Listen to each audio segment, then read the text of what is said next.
Hey guys, welcome back to Homestead Prepping and Survival. Well, I didn't show any of it, but yesterday I raked out all 3 chicken pens and then raked out the run area out here, which more leaves have fallen, but nothing like it was.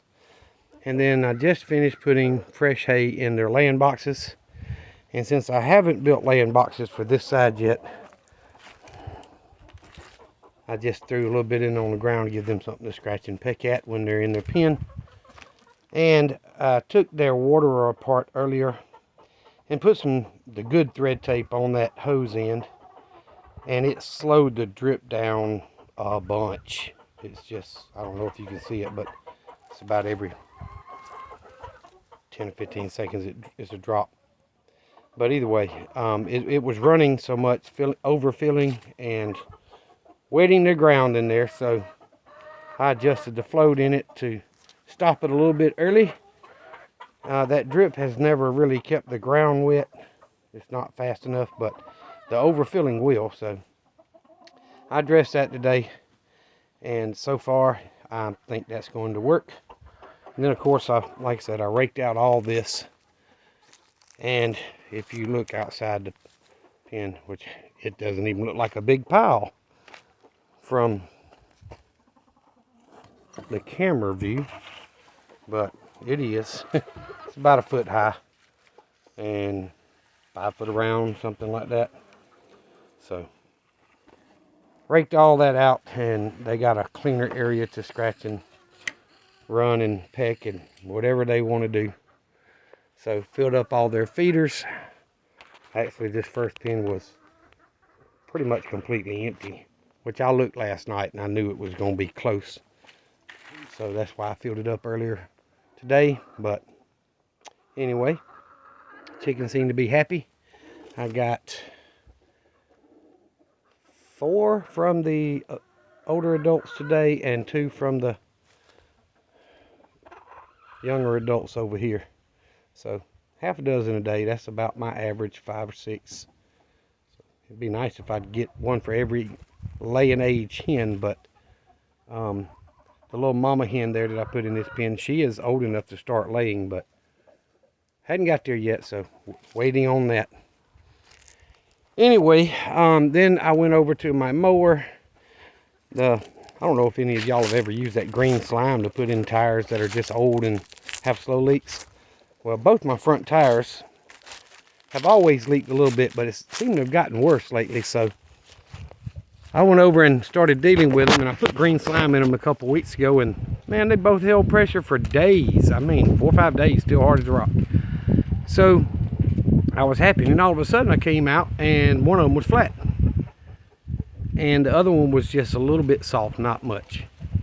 So I pulled the valve stems out, cleaned them, and put them back in, and the left side, what would be called driver's side in a car, was leaking pretty good with the valve stem. I mean, it wouldn't hold air overnight. So I got it cleaned up and put back in and tightened down, and it doesn't leak anymore. So hopefully it'll hold air now.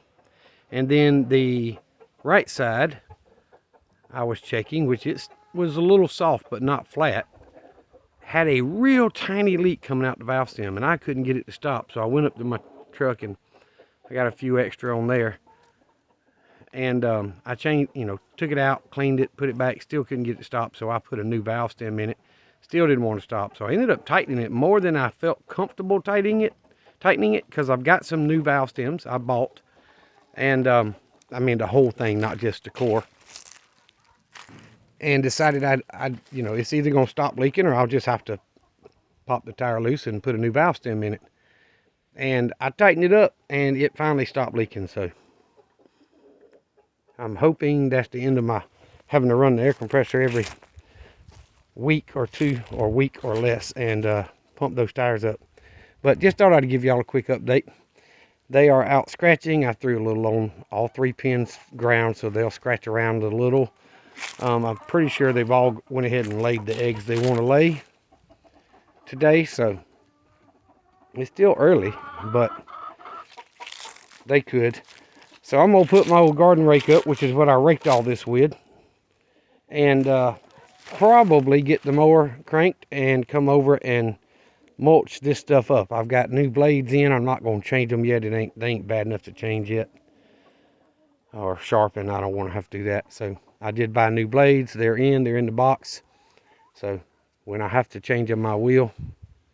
But either way, I think I'm going to mulch this stuff here instead of trying to take it and load it in my little wagon and take it to the garden area and spread it, because I don't know if the new subscribers, I'm sure, don't know, but I had this middle pin here. This one is on skids, and I had it in my garden area back here and moved it to a fresh spot every few weeks, all the way up and down the garden area, about 4 rows wide, maybe 5, and back and forth. And I did that for 2 or 3 years. So there's plenty of nitrogen fertilizer in that garden area. So that's what I'm gonna do. And I threw a little feed out here to let them scratch. I don't know why, but they like to do that rather than go to the feeder. So anywho, just a quick little update. I am out trying to tinker a little bit, as us old folks call it, and get a few things done. I had already filled up Sparky's water and his feeder, which it wasn't nowhere near empty, but I went ahead and filled it up because I know he can go right at 2 weeks with a full feeder.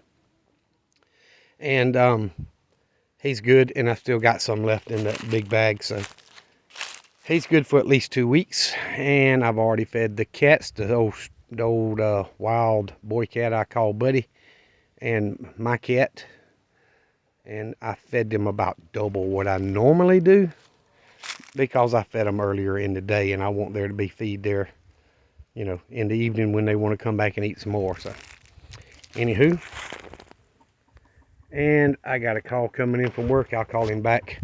I was gonna tell y'all I had a buddy come out and we tried to sight his rifle in for him for hunting. Today in South Georgia is the first day of rifle season. Haven't actually heard very many shots today, but either way, he came out about a week ago, tried to sight it in, and the scope that it was on the rifle that he had just bought from somebody would not adjust up. So he bought a new scope, and he brought it out when we were going to put it on. Well, that scope didn't fit his mounts on his gun, so I've got a bunch of that stuff left from where I had my bait and tackle and all, and I just broke that stuff out, and we put him a new set of mounts on there that fit that scope, and got it mounted and got out there and sighted it in. And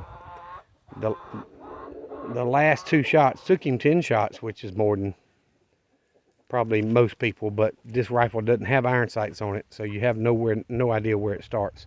Anyway, took him 10 shots. The 9th shot was a perfect bullseye, and he said, "I'm done." I said, "No, you got to confirm that." So he shot one more time and had another perfect bullseye. Literally half the bullet was inside the old bullet hole. So he said, "I think I'm done." I said, "Yeah, I believe you are, man. You can load up." So I know he was going hunting this morning. I don't know if he's gotten one. But either way, I've got a lot of projects still left to do, just not enough time and energy to get them all done, and money, the way, Bidenomics work nowadays. Everything's high. I need to finish digging this trench while the ground is still semi-soft and get that water line done.